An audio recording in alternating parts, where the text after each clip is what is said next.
Bonsoir à tous, merci infiniment d'être avec nous ce soir. Bonsoir Yannick. Bonsoir Olivier. Nous allons animer ensemble cette émission spéciale élection sur France 3, Auvergne-Rhône-Alpes, la télé publique au diapason de la nouvelle région et en ordre de bataille pour vous faire vivre cette soirée décisive. Dans moins d'une heure maintenant, nous devrions connaître le nom du futur président d'Auvergne-Rhône-Alpes. Je dis bien devrions, car il se peut que les premières estimations soient serrées et qu'elles évoluent au fil de la soirée. Donc on va être très prudent dans ce journal.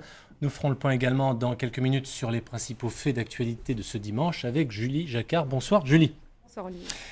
Mais d'abord Yannick, comme d'habitude, à une heure de la clôture officielle du scrutin, un seul chiffre à se mettre sous la dent, c'est celui de l'abstention. De l'abstention, avec effectivement une première surprise ce soir. Ce chiffre de l'abstention en Auvergne-Rhône-Alpes comme au niveau national n'est pas vraiment celui auquel on s'attendait. Avec un bon civique, on va dire ça comme ça, 42,6% d'abstention.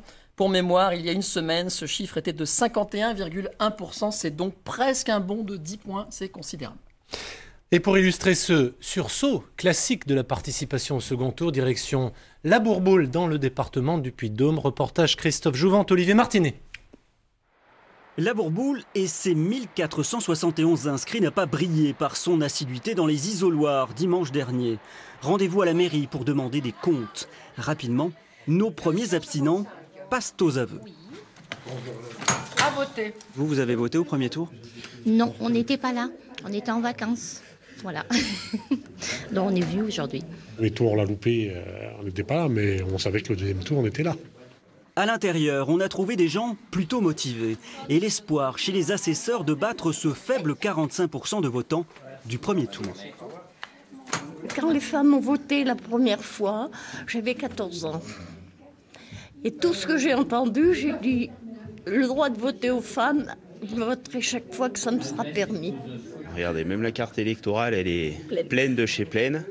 Ils sont obligés de mettre les tampons à côté. Donc oui, on est des habitués de l'urne. Donc voilà, c'est un devoir citoyen et je pense que c'est important. Lâchez. À voter. On a ouvert le bureau ce matin à 8h et la première heure, on avait 70% d'augmentation en nombre de votants sur la première heure sur le bureau. Donc on peut espérer effectivement avoir une mobilisation plus forte. À 13h, les chiffres étaient en nette amélioration. 33,63% aujourd'hui contre 27,5% la semaine dernière. En repartant, c'est plus fort que nous. Un dernier, avez-vous voté? On vit à Orléans, donc on va repartir à 14h, on va arriver à 17h avant la fin du bureau de vote. Est-ce que c'est important quand même de voter? Oui, c'est important de voter. Pendant leur voyage de retour, les chiffres à la Bourboule continuaient de grimper. 732 votants à 17h. Une heure avant la fermeture, on frôlait les 50% de participation. À voter. Voilà, et on fait un bond géographique considérable dans cette grande future région. On quitte l'Auvergne direction Échirolles. Là aussi, il y a un bond de participation, un bond de 9%. Reportage Jean-Christophe Pain, Benoît Levaillant. Échirolles, bureau de vote numéro 1, quartier Hôtel de Ville, 939 électeurs inscrits sur les listes et dès 17h, déjà quasiment autant de votants que 2 heures plus tard à la fermeture, dimanche dernier lors du premier tour. C'est extrêmement important pour moi de venir voter aujourd'hui parce que je pense que c'est un peu un temps de crise en ce moment et que voilà, il faut faire le déplacement. Vous étiez venu au premier tour ? J'ai pas pu venir, donc c'était d'autant plus important pour moi de venir voter aujourd'hui. C'est important de voter aujourd'hui, et il faut que tout le monde le fasse pour éviter que ce soit la catastrophe en France. C'est la démocratie qui est en jeu là. Il faut la défendre. Vous étiez là au premier tour? Oui, on était au premier tour, on essaie de voter tous les tours parce que ça nous touche quand même de voter. On a un droit qui n'existe aucune. Dans tous les pays du monde, on ne peut pas voter comme on vote nous en France. Il vaut mieux voter blanc que s'abstenir pour moi. Mais au moins on a participé. Voilà. Tant que le vote blanc ne sera pas pris en compte, je crains fort que l'abstentionnisme... Ça par contre on le compte, l'abstentionnisme. Ça c'est compté. Mais le vote blanc malheureusement non. À voter, merci. C'est vraiment un apport de nouveaux votants puisqu'on voit très bien que certains ne sont pas venus au premier tour et sont présents et marchent au second tour. Donc c'est vraiment une participation de nouveaux électeurs. Échirolles, Hôtel de Ville affiche la même progression que le département, plus 9 points de participation à 17h. Au total, en Isère, on recensait 53% de votants contre 44% à la même heure lors du premier tour la semaine dernière. Daniel Navreau dirige la publication prospective Rhône-Alpes Méditerranée. Il est également notre consultant pour cette soirée électorale. Bonsoir Daniel. Bonsoir. Une abstention plus faible, pour un scrutin on ne peut plus incertain. On ne peut plus incertain, un scrutin singulier, hein, puisque ce sont de nouvelles régions, avec de nouvelles compétences, qui ont suivi une période troublée avec les attentats du 13 novembre. Mais le rebond, alors civique je ne sais pas, on va dire plutôt politique, en termes de participation, eh bien il est dû, non pas donc aux attentats, mais à la situation politique à l'issue du premier tour, c'est-à-dire la montée du Front National et des scores serrés. Et à l'évidence, cette incertitude du second tour a conduit nombre d'électeurs à se déplacer. En Rhône-Alpes-Auvergne ou Auvergne-Rhône-Alpes, ils seront entre 300 et 400 000, a priori, nouveaux votants, donc à s'être exprimés ce dimanche. Alors on ne peut pas pour l'instant évidemment vous donner d'estimation, mais on s'en doute chez les candidats, on a certainement quelques informations. On va aller prendre la température si vous le voulez bien, comme c'est la tradition. Commençons par le QG de Jean-Jacques Queyran, le QG du Parti Socialiste, où l'on retrouve Sylvie Cozzolino. Quelle est l'ambiance de ce côté-là, Sylvie? Bonsoir. Bonsoir Yannick, vous le voyez, le QG de Jean-Jacques Queyran commence à se remplir peu à peu. On sent tout de même une certaine fébrilité. Puis vous le voyez peut-être derrière moi. Hop, on va se pousser. Ses collaborateurs ont installé un endroit un peu stratégique où l'on scrute les réseaux sociaux, toutes les remontées d'informations qui viennent des bureaux de vote et bien évidemment le taux d'abstention. Jean-Jacques Queyran, quant à lui, vient d'arriver au local et il se murmure qu'il pourrait assister ici même avec ses collaborateurs à l'annonce des résultats.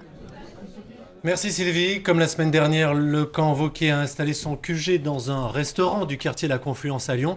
C'est là qu'on retrouve Nabil Awadi. Bonsoir Nabil. J'imagine que les militants de droite y croient dur comme fer.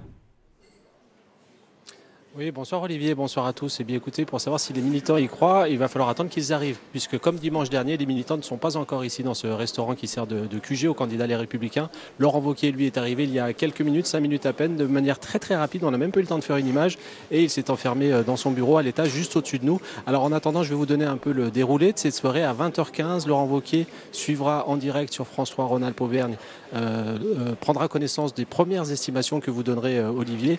Il a prévu de prendre la parole ensuite devant ses militants. Ce sera entre 20h15 et 21h. Tout dépendra de la teneur de ces résultats.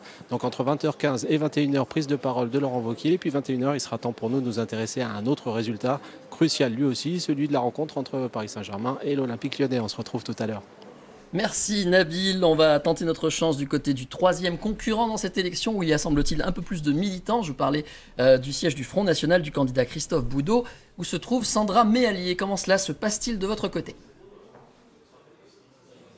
Bonsoir, eh bien ici, vous vous en doutez, personne ne se fait la moindre illusion, on n'est pas dans le cas de figure où le suspense fait rage, ce qui explique sans doute que les militants sont certes encore peu nombreux. L'essentiel ici, c'est d'obtenir au second tour le score obtenu au premier, c'est-à-dire 25,5%, de manière à démontrer que le vote Front National n'est plus seulement un vote protestataire, mais désormais un vote d'adhésion. Et puis ces militants, ils disent qu'ils seront attentifs avant tout à des résultats en nombre de voix, puisque avec cette forte augmentation de la participation, ils redoutent que leur score en pourcentage s'effrite quelque peu, et ils veulent surtout vérifier qu'entre le premier et le deuxième tour, aucun électeur du Front National ne se soit quelque peu égaré. Mais avant tout, et c'est pour ça que les militants sont attendus ici vers 22h, on nous dit qu'ils sont là ce soir pour faire la fête, car à l'issue des résultats en Nord, en PACA et dans le Grand Est, ici personne ne doute qu'au moins une de ces trois régions aura été conquise. Merci Sandra, vous l'avez compris, pendant toute cette soirée électorale, nous serons en direct des QG des trois finalistes, mais pas seulement. Nous vous ferons vivre cette soirée et ses coulisses depuis les grandes préfectures de la nouvelle région, à Clermont, à Grenoble et à Lyon. La préfecture d'Auvergne-Rhône-Alpes où l'on retrouve Paul Satis. Bonsoir Paul. En quelques mots, quelle est la photographie électorale à moins d'une demi-heure du résultat final ? Alors la photographie électorale en ce qui concerne les 6 départements de ce qu'on va appeler le sillon rhodanien, c'était la semaine dernière Laurent Wauquiez en tête partout, sauf dans 2 départements, celui de la Drôme et le département de l'Ain, où le Front National avait fait un de ses meilleurs scores dans la grande région, avec plus de 31%. Jean-Jacques Queyran, qui est un concurrent sérieux ce soir à la présidence de la région, n'est arrivé en tête nulle part. Mais la donnée politique, c'est que Jean-Jacques Queyran a de grandes réserves de voix, plus de 10% quasiment partout, ce qui fait qu'il peut recoller justement à Laurent Wauquiez.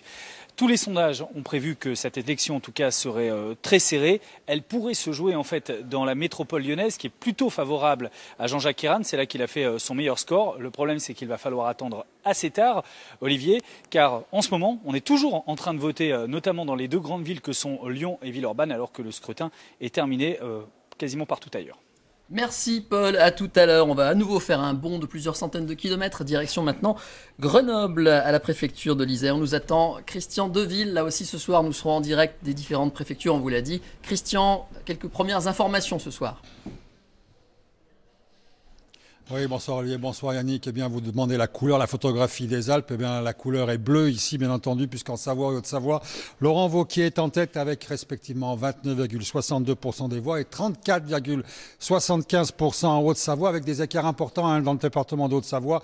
8,5 points sur Christophe Boudot, 14 points sur Jean-Jacques Ayrault. En Savoie, les écarts sont moindres, 2 points d'avance sur Christophe Boudot, 6,5 points sur Jean-Jacques Ayrault. En Isère, eh bien, la situation est très différente et les écarts encore plus resserrés. Pour la première fois ici dans le département, le Front National arrive en tête avec 27,07% des voix, suivi par Laurent Wauquiez à 1,5 points et Jean-Jacques Ayrault à 2,4 points. Alors, des scores qui pourraient être bouleversés dès ce soir, compte tenu de la participation nettement supérieure au premier tour. À 17h en Isère, la hausse était de 9 points, comme au niveau national. Et si on fait le calcul en nombre de voix, cela donne plus 40 000 votants par rapport au premier tour, à comparer bien entendu avec les écarts de voix entre les trios de tête, 5 700 entre Christophe Boudot et Laurent Wauquiez, 3 240 entre Laurent Wauquiez et Jean-Jacques Ayrault. Une seule question, vers qui sont allés les électeurs du second tour, en sachant que l'Isère est le département qui élit le plus de conseillers régionaux, juste après la métropole de Lyon. Merci Christian, à tout à l'heure. À nouveau un grand voyage, on change de préfecture et on sort dans une future ex-préfecture de région à Clermont-Ferrand. C'est vrai que c'est déjà bientôt le cas. Où nous attend Brigitte Kant? Quelle est la situation du côté de l'Auvergne? Brigitte, bonsoir. Bonsoir, eh bien on assiste ici en Auvergne à un rebond de participation dans les 4 départements. D'abord dans le Puy-de-Dôme, c'est le département le plus peuplé, un département de gauche, plus de 53% de participation, c'est presque 8 points de plus qu'au premier tour, ce n'est pas anodin. Rebond également dans l'Allier, dans le Cantal, mais le département où l'on a le plus voté, eh bien c'est la Haute-Loire, le département de Laurent Wauquiez qu'il a déjà plébiscité au premier tour.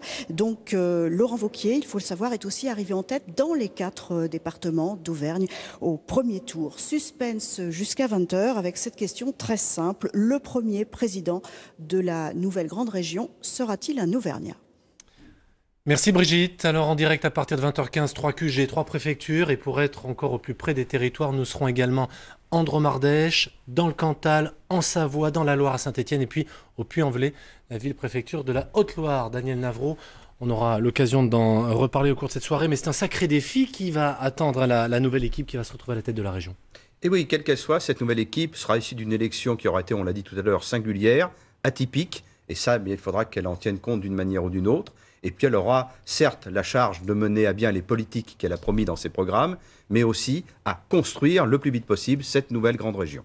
Merci Daniel, je vous rappelle que cette soirée évidemment se passe aussi sur Internet. Rapidement, Stéphane Mocosé, bonsoir, on vous retrouvera plus souvent ce soir. Avec un mot-clé, c'est important. Élection aura, si les internautes, les électeurs qui se sont pressés en nombre visiblement aujourd'hui dans les bureaux de vote, ils peuvent prolonger cette soirée sur les réseaux sociaux. Élection aura sur Twitter, des commentaires, des réactions, des questions aux invités qui se succéderont sur le plateau. On les relaiera bien évidemment à l'antenne. Merci, à tout à l'heure. On va clore cette partie consacrée au second tour des régionales par une rencontre avec une citoyenne, une électrice que j'ose qualifier d'exemplaire. Elle s'appelle Hélène Paulet, elle habite dans la Drôme à Loriol et elle n'a jamais raté une élection depuis qu'elle est en droit de voter, c'est-à-dire depuis 1945. Ah oui, car j'ai oublié de le préciser, Hélène a 105 ans.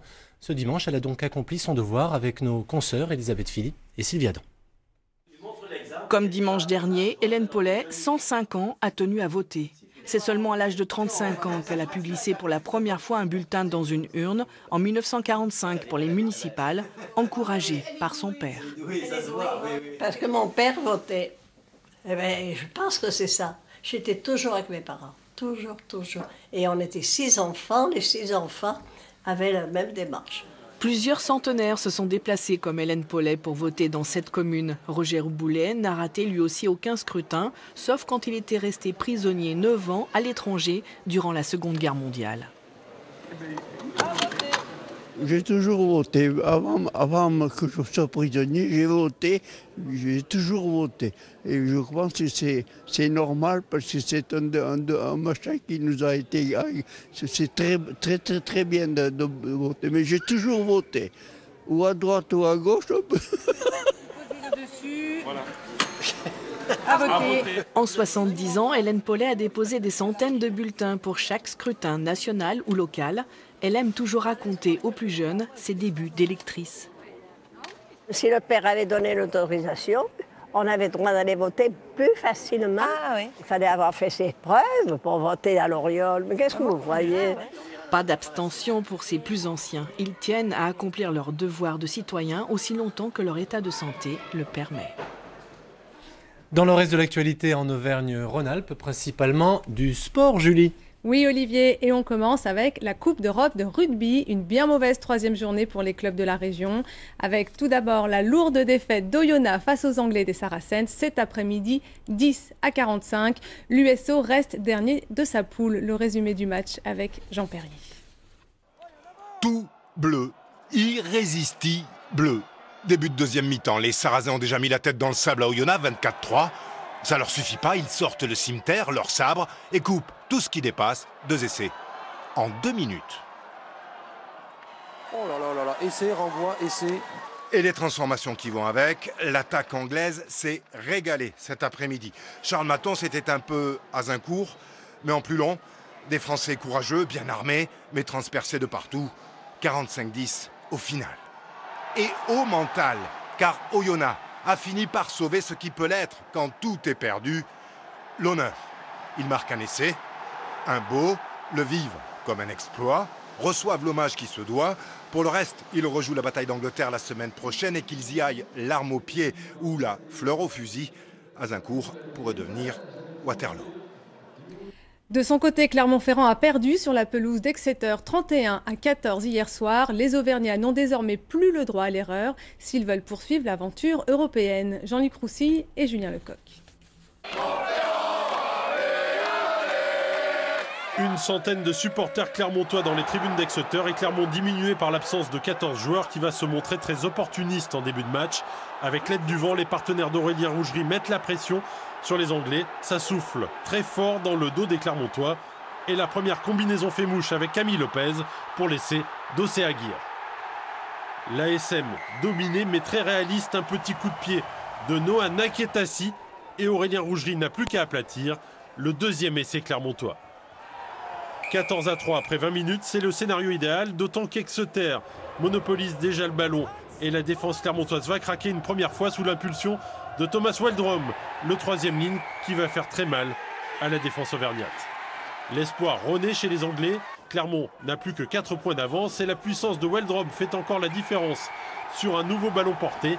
Le troisième ligne centre a le sourire, le nouveau sélectionneur anglais Eddie Jones aussi, perdu en touche, laminé en mêlée, à force de défendre avec un record de 198 plaquages. Clermont craque encore. Troisième essai d'Exeter qui prive la SM du bonus. Une ultime pénalité peut permettre aux Clermontois de ramener un point, mais le staff demande curieusement de ne pas la taper. Et la sanction est immédiate avec un nouveau ballon porté. Quatrième essai d'Exeter qui s'impose avec le bonus offensif. Clermont vient de griller son joker dans cette Coupe d'Europe avant de recevoir les Anglais dimanche prochain. En football, la SSE bute sur le Rocher. Et oui, Saint-Etienne se déplaçait donc à Monaco ce dimanche après-midi et les Verts ont perdu une main stupide de Poloma à 10 minutes de la fin du match et ça offre un pénalty au Monégasque. Score final 1-0. Les Verts sont 7e de la Ligue 1. À noter la dernière rencontre de cette 18e journée, c'est ce soir à 21h et c'est PSG-OL. On connaît désormais le calendrier de l'Euro 2016. Le tirage au sort a eu lieu hier soir. À Lyon, 4 matchs de poule et une affiche. Belgique-Italie le 13 juin. Le Grand Stade pourrait même accueillir les Bleus en 8e de finale le 26 juin s'ils terminent premiers de leur groupe. À Saint-Etienne, les Anglais sont attendus. Ils joueront au stade Geoffroy Guichard face à la Slovaquie le 20 juin. Direction la Savoie à présent, deuxième jour du Critérium de Val d'Isère aujourd'hui avec du slalom, une épreuve remportée par le Norvégien Henrik Kristoffersen, le seul à avoir pu rivaliser avec l'Autrichien Marcel Hirscher. Les Français ont réalisé une très belle première manche, mais la suite a été un peu plus capricieuse. Grégory Lespinasse et Didier Albrand.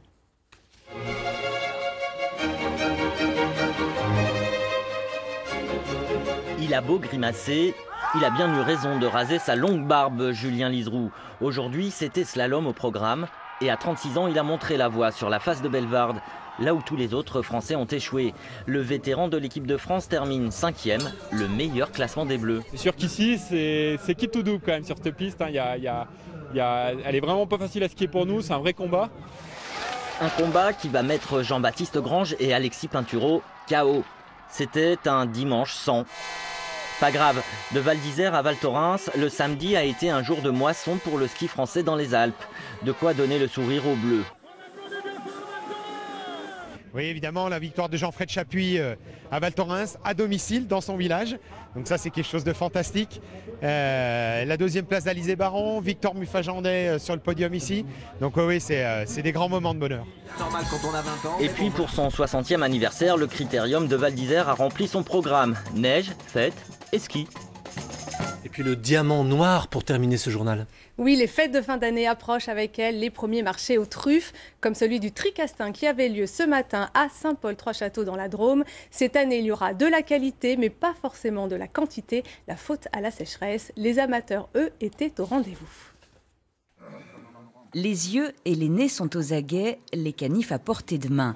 L'affaire est sérieuse, il s'agit là de classer chaque truffe selon sa qualité, d'en écarter certaines et d'établir le cours du jour, le premier d'une saison de marché. C'est assez inégal, la preuve, c'est qu'il y a des truffes qui sont retirées, qu'on ne peut pas vendre sur ce marché. Donc elles partiront la semaine prochaine sur les marchés de gros. On n'est pas encore en pleine période, et c'est la raison pour laquelle il n'y aura pas d'extra aujourd'hui, mais que du premier choix, du second choix.